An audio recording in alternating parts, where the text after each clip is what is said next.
안녕하세요. 오토기의 김정민입니다. EV3가 2025년 세계 올해의 차에 선정이 됐습니다. 캐스퍼 일렉트릭, EV3 둘 중에 뭐가 받게 될 것인가? 정말 초미의 관심이었죠. 저는 EV3를 예전서부터 처음 시승했을 때부터 유럽 올해의 차든 세계 올해의 차든 반드시 받을 만한 독보적인 상품성을 가지고 있고 대체제가 당분간 없을 거다. 전 세계에서 이 정도의 가치를 보여주는 차는 당분간 나오기 어렵다. 이렇게까지 평가를 했습니다.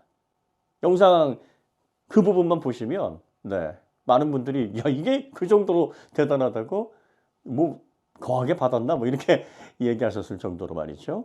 저는 확신했어요. 3천 초반에서 4천 사이에 대중전기차, 소형 전용 전기차로 나온 모델 가운데서 전기전자 제어를 비롯한 소프트웨어 그리고 하드웨어적인 완성도 모든 것들을 다 통틀어서 EV3는 2, 3년 내에는 아마 비슷한 상품성을 가지고 있는 전기차가 나오기 어려울 것이다 결론을 내렸고 유럽 올해의 차든 세계 올해의 차든 분명하게 전 세계 사람들이 알아볼 것이다 라고 확신을 했습니다. 결론은 세계 올해의 차, 유럽 올해의 차는 아깝게 고배를 마셨습니다만 세계 올해의 차의 타이틀을 거머쥐었습니다. 어떤 분들은 야 그런 어워드 유럽 올해의 차든 세계 올해의 차든 뭐 디자인상이든 제조사와 이 언론사가 끈끈한 유대를 갖고 있으면서 이렇게 돌려가면서 수상을 하게 이렇게 또 하는 거고 또 뭐 비용적인 측면이라든지 마케팅적인 측면의 입김이 뭐 이런 얘기 하시는 분들 계시죠. 물론 그런 게 작용할 수도 있어요. 또 대부분의 어워드들이 물질적인 그런 지원 없이 내가 이거 대단하니까 상 줄게 하고 뭐 이런 식으로 진행이 되지 않는 것도 물론 사실입니다만 지금까지 한 제조사가 4년이나 세계 올해의 차 정상에서 많은 기자단들에게 이견 없이 이 차가 최고의 가치를 가지고 있다라고 인정을 받은 사례가 있었습니까? 이런 사례는 전무후무합니다. 2022년 아이오닉 5를 시작으로 2023년 아이오닉 6, 2024년 EV9 그리고 2025년 EV3까지 4년 연속입니다. 이 정도면 전기차 기술력과 관련해서는 많은 분들이 하드웨어만 잘 만든다고 하지만 전기차는 소프트웨어를 빼고 얘기할 수가 없어요. E&E 일렉트로닉 앤드 일렉트릭 플랫폼을 기반으로 소프트웨어 제어, 이 소프트웨어 제어에는 P시스템의 제어, BMS 제어, 회생제동 이런 포괄적인 것들을 다 포함해서 이동수단 및 에너지를 최대한 효율적으로 사용할 수 있으면서 안전하게 전기차를 사용할 수 있는 전반적인 제어들이 다 포함됩니다. 이게 소프트웨어거든요. 이걸 가장 잘한다라는 인정입니다. 자타가 공인하는 거예요. 자, 이 사람들 바보인가요? 대한민국의 일개 유튜버도 알아낸 니로의 아류작, 니로의 플랫폼을 그대로 베껴가지고 개조한 건데 이걸 몰라보고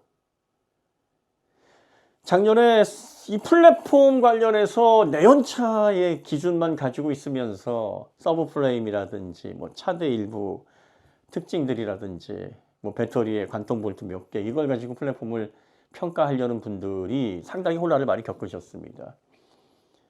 이 전기차 플랫폼에서 소프트웨어를 제어할 수 없고 P시스템의 제어, BMS 제어 이런 것들을 배제할 수 없고 결국은 이런 것들이 총체적으로 합쳐져서 전기차의 가치를 높여주는 전용 전기차로서의 기술적인 우위를 나타내는 새로운 시대의 플랫폼 개념을 우리는 이해를 해야 된다. 그래서 아키텍처도 얘기하고 플랫폼도 얘기하고 다양한 많은 얘기들을 했었습니다. 그런데 많은 분들이 니로에서 보여지는 서브프레임의 일부, 링크 일부 요것만 보고서 단정을 지었죠. 저희는 정말 그때는 이걸 어떻게 설명을 해서 이해를 하도록 도와야 되는지 막막했습니다만 최근에 플레오스를 통해서 많은 분들이 이제 명확하게 이해를 해나가고 계십니다. 일렉트로닉 앤드 일렉트릭 플랫폼. 아예 소프트웨어를 따로 띄어서 전기전자 기반으로 한 전기차 플랫폼에서 앞으로 이게 미래다. 앞으로 이게 전기차의 생태계를 바꿔나갈 핵심이다라고 아예 이걸 띄어서 설명을 합니다. 이 정도 되면 전기차에서 소프트웨어가 얼마나 중요한지, 플랫폼에서 이게 분리가 될 수 있는 개념인지 아닌지를 많은 분들이 이제 알고 계실 겁니다. 그러면서 하드웨어 추상화 계층과 같은 IT 업계에서는 이미 사용하고 있는 그런 개념들을 적용할 것이다. 이렇게 되면요, 그야말로 소프트웨어 중심이 되는 겁니다. 소프트웨어를 놓고 하드웨어를 교체하면서 자동차의 완성도를 높여나가는, 기존의 하드웨어 만들어 놓고 인베디드 소프트웨어를 1대1로 붙여서 하는 이런 시대와는 완벽하게 다른 시대로 넘어가는 그런 새로운 자동차의 설계 방향성을 명시하고 공표한 겁니다. 플레오스를 딱 듣고 나시니까 정신이 번쩍 나시는 분들 많이 계셨을 겁니다. 아, 이제 진짜 예전의 자동차하고는 완벽하게 달라지는 거구나. 세계 올해차를 심사하시는 그런 전문가 분들이 EGMP라는 명칭을 EV3에 가감없이 주저없이 씁니다. EGMP를 기반으로 한 소형 전기차 중에서 가장 상품성이 뛰어나다. 이 사람들 대한민국의 일개 유튜버나 플랫폼 논쟁을 하면서 니로와 EV3는 같은 아류다, 뭐 이렇게 같은 차종이다, 같은 카테고리다, 이렇게 얘기하는 사람들보다 몰라서 그러는 말을 했을까요? 네, 이제 평가하는 사람들도 전기차 시대의 플랫폼이라는 개념, 그리고 전기차를 어느 방향에서 가치를 판단해야 되는지에 대한 새로운 방식의 평가 기준, 커리큘럼이 이제 다져지고 그걸 기반으로 해서 결론을 도출을 하기 때문에 약간의 하드웨어적인 차이가 보이더라도 기본적인 제어라든지 또 PE 시스템, 배터리 BMS와 관련된 기술적인 기반, 회생제동과 관련된 그런 제어들, 이런 것들에 대한 공통점, 또 전용 전기차를 기반으로 해서 전략적으로 한 브랜드에서 결과물을 낸다고 하면 같은 동일한 플랫폼으로 나온 차라고 보는데 무방하다라는 그런 결론을 내리기 때문에 EGMP라는 말을 사용하는데 전혀 주저함이 없는 겁니다. 자, 과도기 시대에 우리가 예전의 지식에 함몰돼서 새로운 걸 쉽게 빠르게 받아들이지 못했다고 해서 부끄러울 거 없습니다. 실수를 반복하지만 않으면 됩니다. 앞으로는 플랫폼과 관련해서 전기차를 논할 때 소프트웨어를 완벽하게 제외하고 하부의 링크 몇 개라든지 서브 프레임의 특징 몇 개만 보고 아, 이거는 기존의 기술을 그대로 답습한 개조 전기차에 불과하다라는 엉뚱한 방향으로 결론을 내리는 이러한 참담한 일이 있어서는 안 됩니다. 이런 주장을 해서도 안 되고 누군가 설사 그런 주장을 하더라도 이 영상이나 정보를 소비하시는 분들이 거기에 동조하시면 안 됩니다. 부추기셔도 안 돼요. 올바른 지식으로 나아갈 수 있도록 이렇게 바로 잡아주셔야 됩니다. 자, 이제 전기차 시대가 활짝 열렸습니다. 그리고 EV3 올해 3월 가장 많은 판매량을 기록했고요. 3,000대가 좀 넘었다 그러죠. 물론 이제 주니퍼가 나오면 뭐 주니퍼가 더 팔릴지도 모르겠습니다만 유럽에는 지금 국내에서 판매되는 것보다 5배, 6배, 뭐 심지어는 7배까지도 판매가 된다고 하니까 EV3가 전 세계에서 아마 가장 판매량이 높은 전기차로 이름을 올릴 수 있는 가능성도 없지 않아 있습니다.